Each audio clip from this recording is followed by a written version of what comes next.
Welcome to FASTSIGNS How-To Tip Series. Today we are going to share 4 steps for how to hang a sign on a wall with a smooth surface. Make sure your wall is sturdy enough to hold your sign and that you have a permit if required. Here are the tools you'll need for this job. A bottle of isopropyl alcohol with rags for cleaning, a bubble level, double-sided foam tape, a pencil, and measuring tape. Let's get started. Step 1. Prep the wall and clean the surface where the sign will be installed to remove oils from handprints that can hinder adhesion. A mixture of alcohol and water at a 70-30% ratio works well. Step 2. Measure and determine where you will be installing your sign. Use a pencil to make a small mark where the bottom or top of the sign should be. Step 3. Apply a small amount of the double-sided tape in the corners of the sign at a 45-degree angle, with one small piece in the middle of the sign.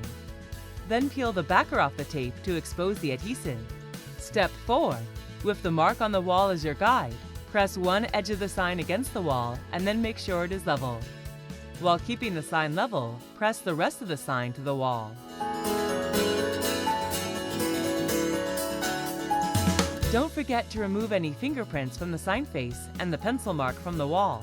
We hope this video helped you learn how to hang a sign on a wall with a smooth surface. See more videos on the FASTSIGNS YouTube channel or visit FASTSIGNS.com to get started. We're more than ready to help you.